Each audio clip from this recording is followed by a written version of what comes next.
Hey everyone, and welcome back to Roll Radio. I'm your host Sinkus, and today I'm joined here by Joel Comm. Joel is an entrepreneur, a New York best-selling author, and the co-host of the Bad Crypto Podcast. Joel, welcome to the show. Thanks for having me, man. Awesome, nice to have you on the show. So to kick things off, I'd love to learn a little bit more about your background and your upbringing. Sort of get to know Joel a little bit more. So if you want to take it away, that'd be great. I grew up in the North Shore of Chicago, a suburb where Ferris Bueller's Day Off was shot. That was my high school that he went to right there. I went to University of Illinois and learned very little, but became a radio DJ and figured out that I had a voice for that and a love for music. And a face for radio too. And my first entrepreneurial venture was as a mobile DJ after having worked in nightclubs for years. I also did sales of encyclopedias and some home emergency products. And in 1995, I built my first website. I had been into computers since I was 16 years old, owned a TRS-80 Model 1 with 4K of RAM in 1980. So I'm really dating myself now. So, here it is, 2021. That means I've been dialing into the online world for 41 years. But built my first website in 1995. And since that time, I've written 15 books. I'm a New York Times bestseller. I'm an international speaker.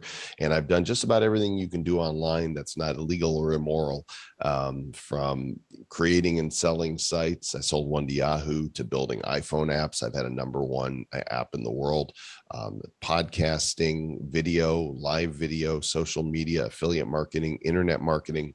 And about 4 years ago, got into blockchain and started the Bad Crypto Podcast with Travis Wright.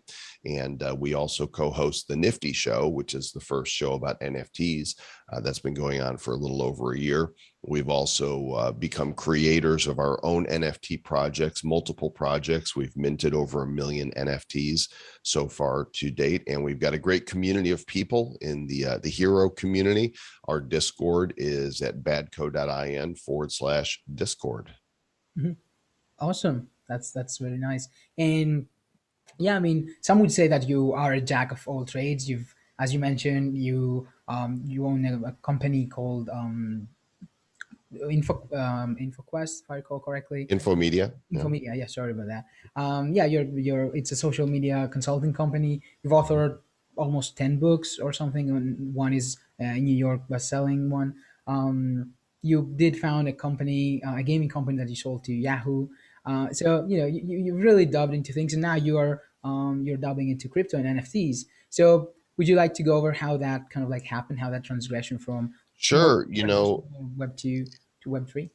I'd heard about Bitcoin and crypto years before, but I was involved in some other things. And, typically when I hear about the new technology, I get very curious and I start dabbling with it then, but I didn't.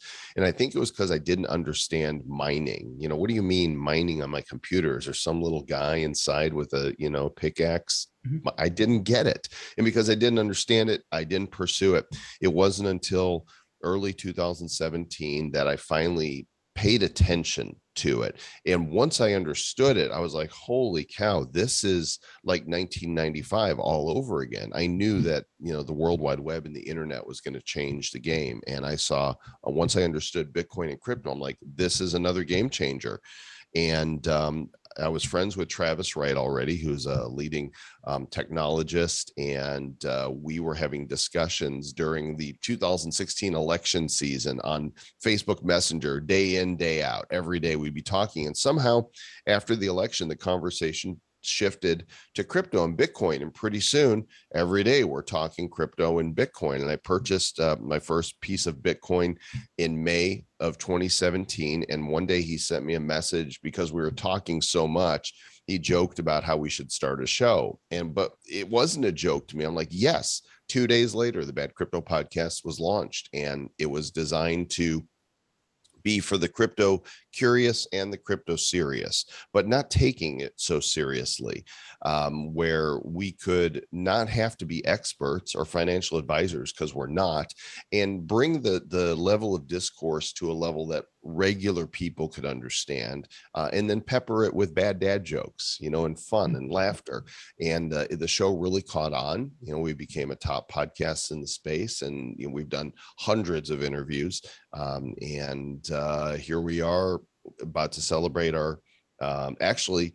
And we're doing this interview, just timestamp, on July 15th. This will air in August. So we will have had our fourth anniversary, but it was July 16th in 2017 that we had the idea, and it was July 18th that we launched the first episode. So 4 years strong now, and 10 million downloads, and we're having a blast. It's been great.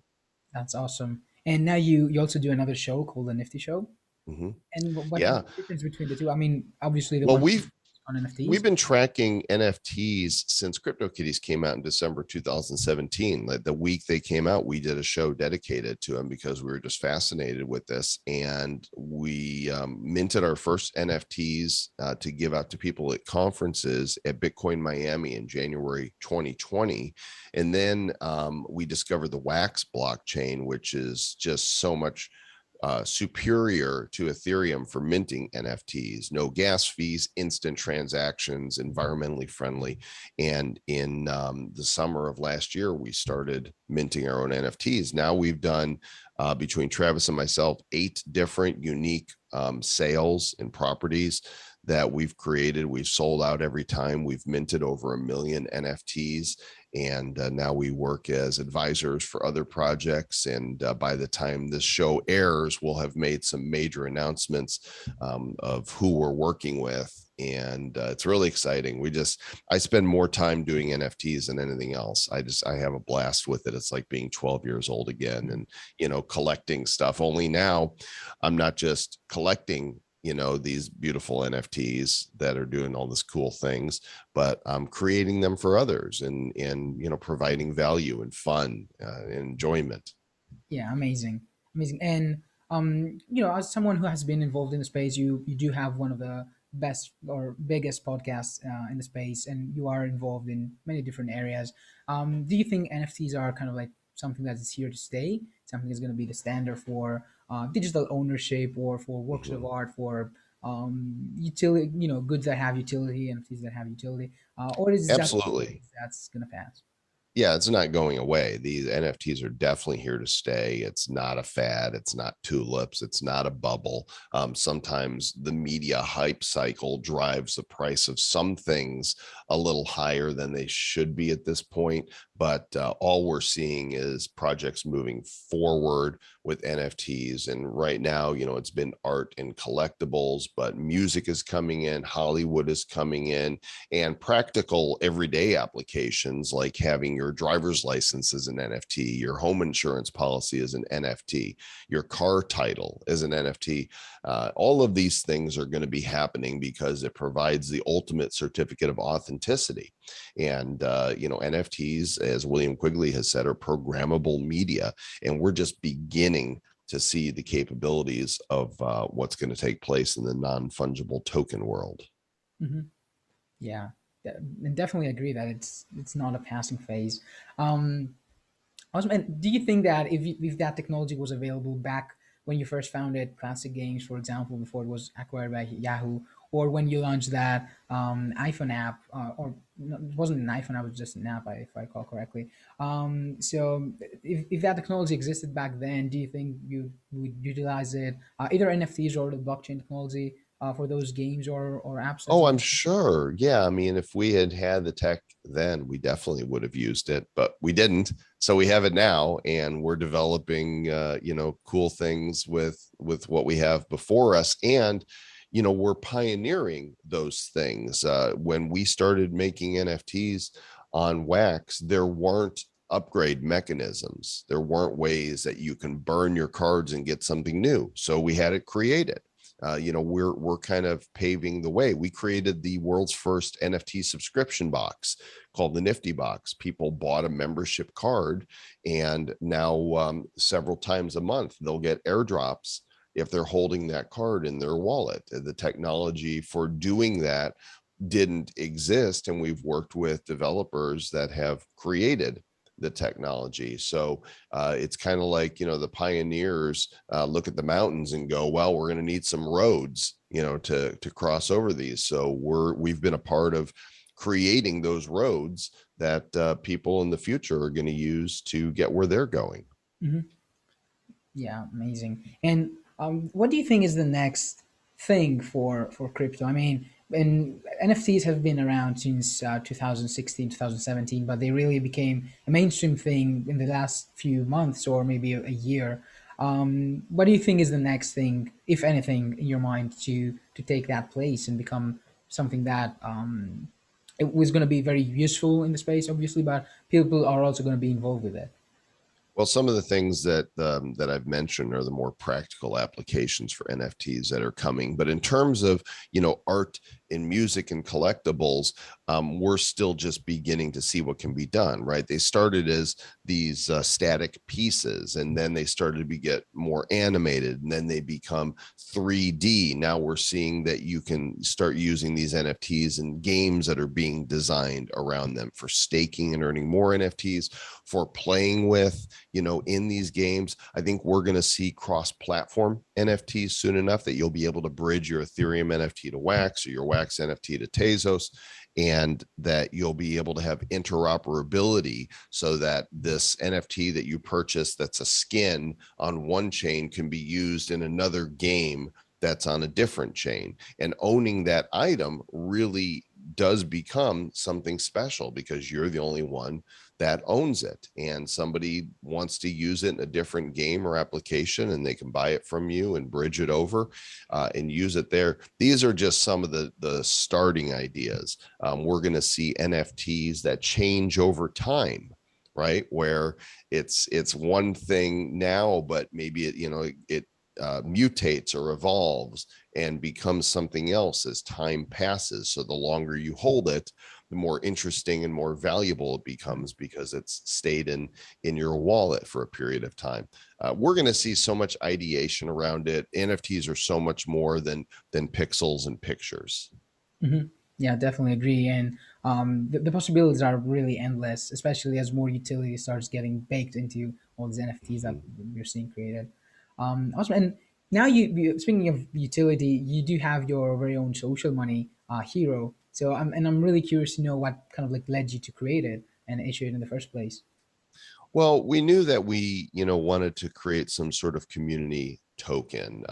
The community itself has created a coin called BadCoin, which is a fork of Bitcoin and Litecoin and a little bit of Dash, and it's a mineable coin.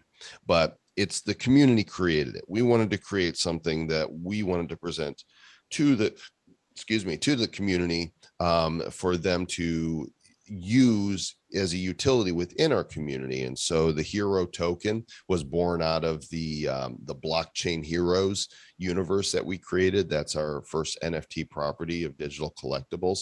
And by holding the hero token, you get access to things in the community, which primarily is the membership area of our Discord. Right now, it takes 50 hero to get access to that member community. But we are thinking of all kinds of applications that will bridge over into NFTs for Hero. And maybe by the time the show launches, we'll be able to announce some of those things. I just can't tell you yet because I don't know exactly when it's coming. Development takes time.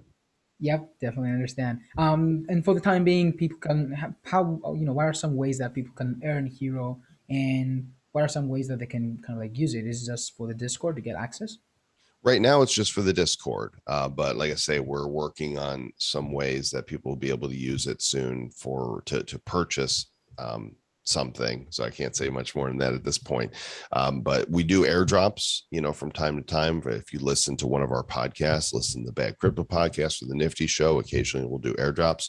We do drops within the Discord itself. We've also got a really cool feature within the membership area of the Discord that I've not seen anybody else do. We have an NFT bot that every 24 hours during each hour it picks a random time and it chooses an NFT from this pool of NFTs that we have. And there's well over 1,000 in it. Some of them are very rare. It picks one, it creates a link, and the first person to click that link and claim it, that NFT goes into their wallet. So I've not seen anybody do that. It's our custom made bot. Thanks to our friends at Bounty Block created that for us. And so that's fun. What's really cool about it is, you start seeing a lot of the same people in the community in the Discord, and they've kind of developed their own protocol of, hey, I've already got one today. I'm going to let the next person claim this one. And there's really a sharing, type of mentality, which I think is appropriate for a Discord that's called Hero. Yeah, definitely is, and very nice to see. Speaking of airdrops, I'd love to do a quick hero airdrop at this point in the Sure. video. So for anyone watching, there'll be a QR code that will appear right about here, and all you have to do is just scan it with your phone, Boop. and yep, and you'll be able to claim some hero from Joel that he's given us, so you can start getting involved in that community there. Awesome. And Joel, what has the community's response been so far to hero? Is it something that they enjoy collecting? Is it something that they are eager to get their hands on when you do an airdrop? How has the response been? Oh yeah, every time we do an airdrop, they're clicking away to get their their piece of it. And when we do these types of giveaways, they go really quickly.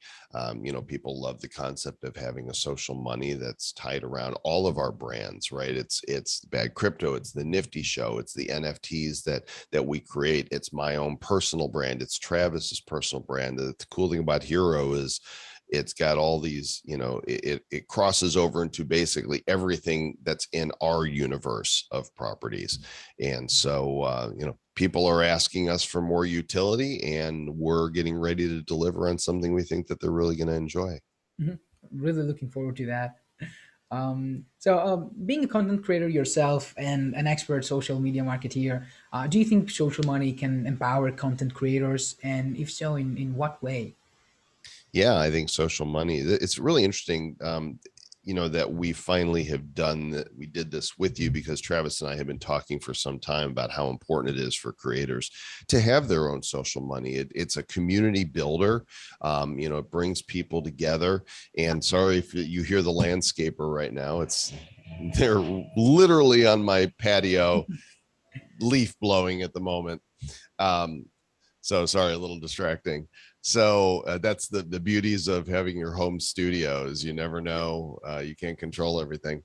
So I think every creator has their own unique use case, and just having the money, the token allows people to be creative with what they want to do with it and how they're going to reward their audience. And it's here to stay, just like NFTs are here to stay. Social money is here to stay. And I think the combination of the two, when you can have the social money and provide NFT based rewards that you can exchange that money for, now you've got a really interesting dynamic for your community.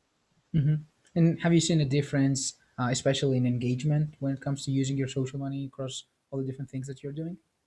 I think, as far as the Discord goes, it's definitely a great draw to bring people into the Discord. And, once they're part of that community, they realize how great, these people are, that they're like-minded, and they share a lot of the same values. And then they get, opportunities to get free NFTs and just be part of a really cool community. So, so far the benefits have been great, and we've enjoyed it. Hmm. Awesome. And in terms of seeing things from us as a platform, what are some of the things that you think would make sense for a social money creator to have at their disposal in order to kind of like use social money across all the platforms more efficiently? Well, I think that they need to be creative with their own audience. It's very easy to look at what others are doing with their social money and try to duplicate that. But it's really important to pay attention to what your audience is asking for, and don't give them what they're not asking for. Find a way to give them value in what they're asking for. So for some people, that social money might mean physical goods. For others, it might mean NFTs. For others, it might be, experiences, having that one-to-one contact with the creator, but really ask your audience what it is that they most want to use that social money for. And they're basically telling you, if you do this, we'll spend money on you. And but don't try to copy others just because somebody else has succeeded with their social money in one way. You do you, and don't be afraid to try something that somebody else hasn't done yet. Just because they haven't done it doesn't mean it won't work. You could be the one that pioneers it, which is why we're taking our social money to the next level and doing something that nobody else with Roll Social Money has done yet. Mhm. And can't wait to see what it is. But In yeah, time, friend, in yeah, time. don't want to pressure you into to leaking anything.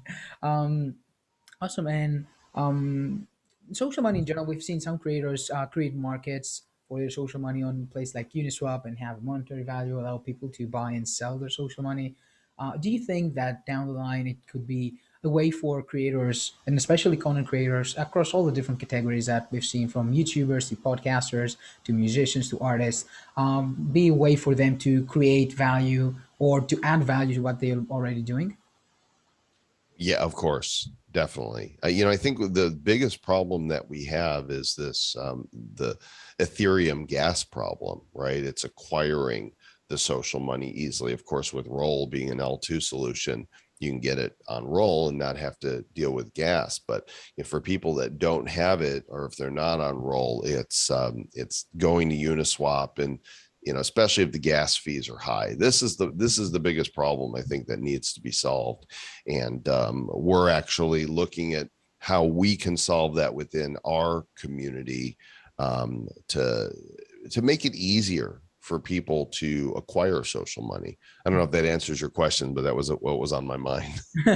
No, it definitely does to an extent. I mean, in order for creators to be able to create value out of their social money, it needs we need a way for their communities to be able to use it without having to worry so much about the gas fees associated with using it.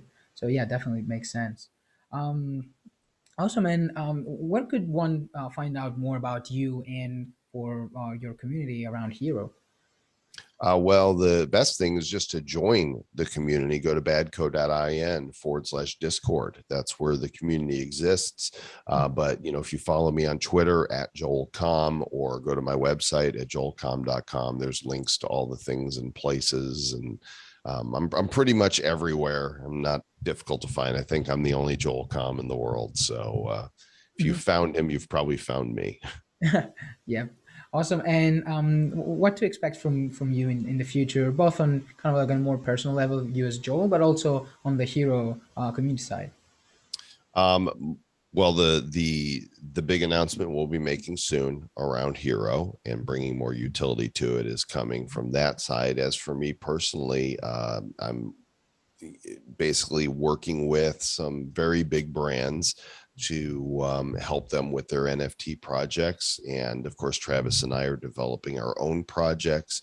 I feel like the NFT world is it's where I want to live for a long time. Yeah, usually in my career, I do something for a while and then I move on to something else. I discover something new that I want to play with, and then my career shifts. I think shifting to NFTs last year, and helping pioneer that, and now we're in the early adopter phase of it, is some of the most fun I've ever had in my entire career. And so I'm going to be camping out here for some time. Awesome. Yeah, NFTs can be very fun to be involved in. So yeah, nice to hear that. Awesome. So and to close out on a more light tone and on a funny note, I do have a random question that there's no right or wrong answer to it. It's just Okay, something for us to play with. Do you want to hear it? of course. Awesome. So, would you rather be, for any occasion, would you rather be constantly overdressed or underdressed? um does the temperature have anything to do with it? Is this a hot climate or a cold climate? What the climate? Where you are? Because I would rather be underdressed and not be hot.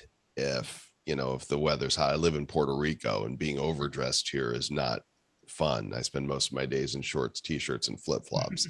So it depends where I am. But I'm very comfortable in situation in shorts, t-shirts, and a flip flop. I don't, even if it's, more formal, I'm like, hey, I'm just going to do me. Yep. Yeah, and that's the way to go. Awesome. Well, Joel, thank you so much for stopping by Roll Radio. It was great to have a chance to talk to you, and I'm really looking forward to what you'll be announcing in regards to Hero. Thanks, buddy. Appreciate it.